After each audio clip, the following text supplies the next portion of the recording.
Hello everyone. आज मैं आपकी हिंदी किताब से पाठ 3 म्याऊं म्याऊं शीर्षक कविता पढ़ाने जा रही हूँ। इसे आप ध्यान से सुनिएगा। तो आइए अब हम इसे पढ़ें। सोई सोई एक रात में सोई सोई रोई एका एक बिलक कर रोई। रोती क्यों ना मुझे नाक की एक नोक पर काट गई थी चूहिया काट गई चूंटी भर।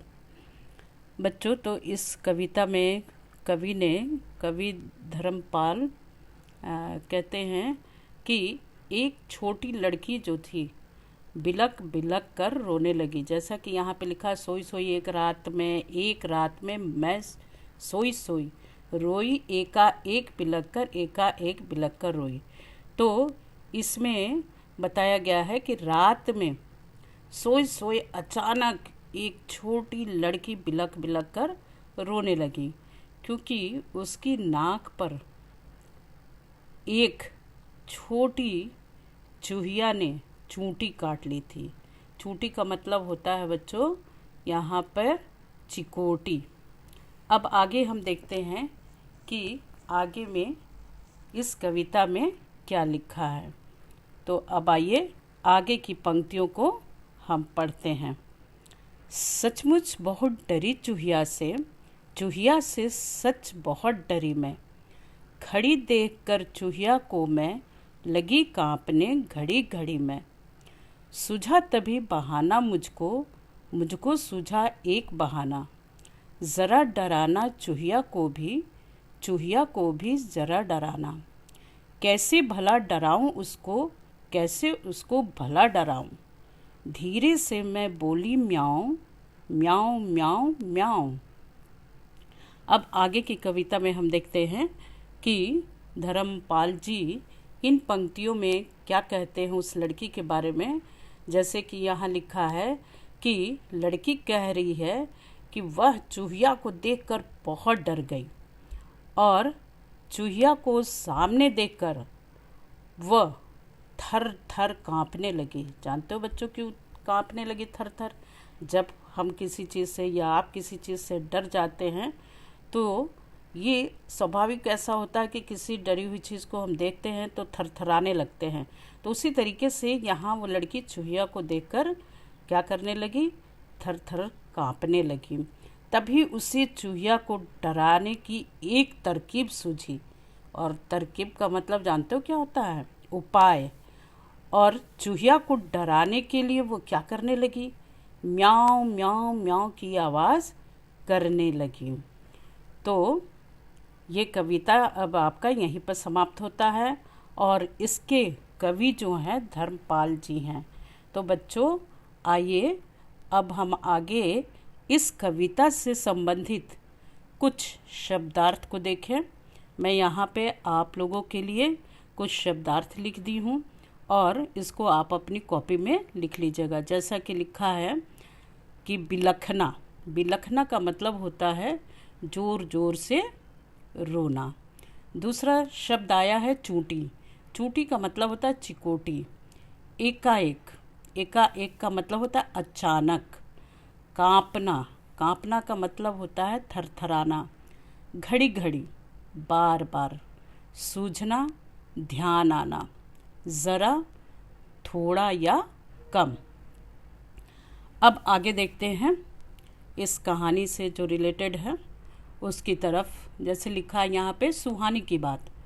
तुम्हें अपनी दोस्त सुहानी याद है ना? उसका एक दोस्त भी था। उस नटखट दोस्त का नाम लिखो। तो बच्चों आप यहाँ पे इसका उत्तर स्वयं लिखेंगे। जैसे आपके दोस्त होंगे और वो नटखट होगा और उसका नाम आपको यहाँ पे लिखना है। दूसरा प्रश्न है इसमें, इस कविता में बिल्ली की आवाज़ किसने निकाली है? उसका भी नाम सोचो। तो बच्चों जैसा आपने कविता में पढ़ा उसके अनुसार इस कविता में बिल्ली की आवाज़ किसने निकाली? अब आप देखिए इसका उत्तर आप क्या देंगे। यहाँ पर मैंने उत्तर आपके लिए लिख दिया है। इस कविता में बिल्ली की आवाज़ ये लड़की ने निकाली है, उसका नाम झिलमिल हो सकता है। अब आगे के प्रश्न में हम देखते हैं, अगर सुहानी इस लड़की की दोस्त होती तो क्या करती। तो बच्चों, इसका उत्तर जैसे हो सकता है कि अगर सुहानी इस लड़की की दोस्त होती तो वह चूहिया को समझती और उससे तंग करने से क्या करती, मना करती। अब आगे की तरफ बढ़ते हैं। जैसे दूसरा लिखा है डरना मत। अब इससे भी रिलेटेड हम प्रश्न को देखें, लेकिन ये जो प्रश्न है इसको हम थोड़ा बाद में देखते हैं। अब आगे देखते हैं, बन गया वाक्य। नीचे लिखे शब्दों का वाक्य में इस्तेमाल करो। यहाँ पे कुछ शब्द दिए गए हैं, जैसे सूझा, धीरे से, सचमुच, बहाना। तो इससे आपको वाक्य में प्रयोग करना है। यहाँ पर मैंने वाक्य बना दिए हैं। आप अगर इसे लिखते हैं तो ठीक है, नहीं तो इससे भी दूसरे वाक्य आप बना सकते हैं इसी तरह से। जैसे सूझा, तुम्हें इस प्रश्न का उत्तर सूझा। धीरे से, रमेश ने मेरे कान में धीरे से कहा। या आप कोई भी दूसरा वाक्य कि दोस्त ने मेरे कान में धीरे से कहा इत्यादि आप बना सकते हैं। सचमुच, तुम सचमुच गाना जानते हो। बहाना, मैंने स्कूल नहीं जाने का बहाना बनाया। तो इसी तरीके से आप दूसरे वाक्य भी बना सकते हैं। अब आगे देखते हैं, जो डरना मत, इसमें जो 3 प्रश्न दिए हैं उसकी प्रश्न उत्तर मैंने इस तरीके से लिख दिया है, और आप ऐसे ही लिख के कॉपी में ऐसे ही लिखिएगा जैसा मैंने लिखा है।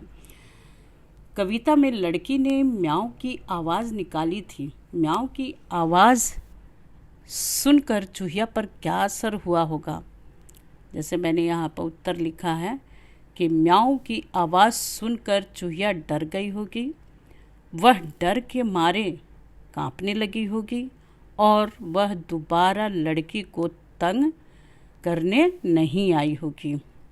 तो बच्चों, अब दूसरा प्रश्न देखते हैं, तुम्हें सबसे ज़्यादा किससे डर लगता है, अब तुम क्या करते हो। तो जैसे आप लिख सकते हैं, मुझे ज़्यादा डर छिपकली से लगता है। डर के मारे सन हो जाती हूँ। जब तक कोई उसे भगा नहीं देता मैं कमरे में नहीं जाती हूँ। अब इससे आगे देखते हैं, अब बताओ तुम्हें अगर उससे डराना हो तो कैसे डराओगे, क्या करोगे। तो आप लिख सकते हैं, अगर मुझे डराना होगा तो झाड़ू लेकर उसके आसपास हिलाऊंगी या ताली बजाऊंगी जिससे वो कमरे से बाहर चली जाए। अब आगे देखते हैं, नोक। यहाँ पे लिखा है, चूहिया ने नोक की नोक पर चूंटी भरी। किन किन चीज़ों की नोक होती है लिखो और उसका चित्र भी बनाओ। तो बच्चों, यहाँ पे आपको लिखना है कि किन किन चीज़ों की नोक होती है और उसका आप चित्र भी बनाएंगे। जैसे बच्चों बताइए कि किन किन चीज़ों की नोक होती है। जैसे हम देखते हैं, यहाँ पे हो गया चाकू, तो आप लिख सकते हैं चाकू। फिर आप लिख सकते हैं कील। कील की भी बच्चों नोक होती है ना, हाँ, कील की नोक होती है। उसके बाद आप लिख सकते हैं पेंच। इसी तरीके से आप 3 और अन्य शब्द लिखकर उसके चित्र भी बनाइएगा। आगे नेक्स्ट, अब लिखा है चूंटी।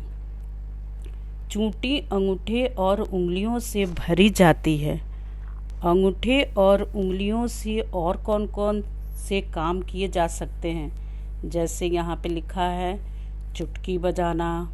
और क्या किया जा सकता है बच्चों चुटकी बजाने के अलावा।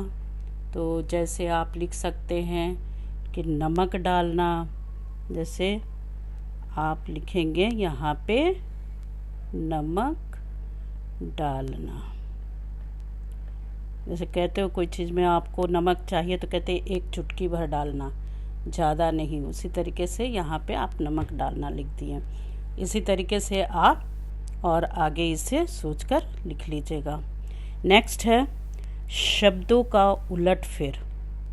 अब देखिए यहाँ पे ये बॉक्स बना है, इसमें कुछ शब्दों का उलटफेर किया गया है, लेकिन मीनिंग जो इसका अर्थ है वो सेम है।